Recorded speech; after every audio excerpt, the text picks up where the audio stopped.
How cache actually works. When a system feels fast, it is often not because it is working harder, but because it is remembering.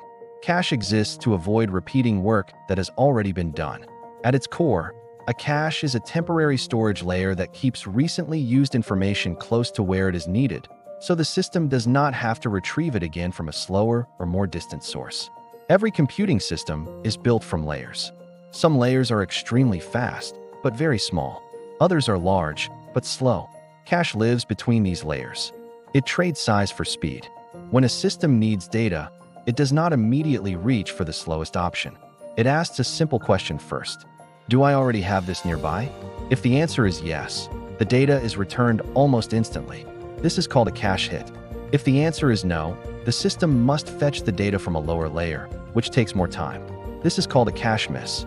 Once the data arrives, it is usually stored in the cache so future requests can be answered faster. This idea repeats everywhere. Processors contain multiple levels of cache built directly into the chip, allowing them to reuse recently accessed data without waiting for main memory. Operating systems cache disk data so programs do not have to wait for slow storage repeatedly. Browsers cache images, scripts, and pages so websites feel faster when revisited. Networks cache content close to users so data does not have to cross the entire internet every time. Cache is not a single thing. It is a hierarchy. Each layer is slightly slower, slightly larger, and slightly farther away. The closer the cache is to where data is used, the more valuable it is. Caching works because real-world usage is not random. Systems tend to ask for the same information again and again over short periods of time. You reopen the same application. You refresh the same page. You work on the same files. Cache is designed to exploit this repetition.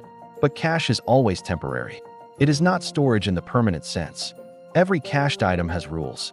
How long it may stay, when it must be refreshed, what should be removed when space runs out. When a cache fills up, the system must forget something. Usually, it removes data that has not been used recently, making room for newer information. This means cache constantly changes. It reflects recent behavior, not long-term importance. Cache also introduces tension. Because cache data is a copy, it can become outdated. The original data may change while the cached version remains the same. When that happens, the system must decide whether to trust what it remembers or ask again. To manage this, systems use expiration times, validation checks, and version comparisons. Sometimes cache makes everything faster. Other times, it makes things confusing. When something changes but the cache still holds the old version, the system appears broken, even though it is behaving exactly as designed. This is why clearing a cache often fixes problems. It forces the system to forget and start fresh. Cache is not an optimization added at the end. It is a requirement for scale. Without cache, modern systems could not handle millions of users, requests, or operations at the same time. Every request would have to start from the slowest layer. Performance would collapse. Cache does not make systems smarter. It makes them efficient. It does not speed up slow sources. It reduces how often they are needed. This is also why performance can feel inconsistent. The first time something happens, it may be slow. The second time, it feels instant. Nothing about the system changed. Only its memory of recent work.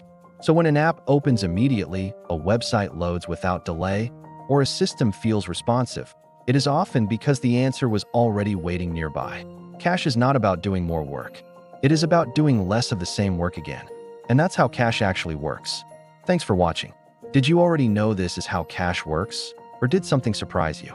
If there's another everyday system you'd like explained, let me know in the comments. And if you liked the video and the way I explained things, please like and subscribe. This will really help me and the channel to grow. Till next time.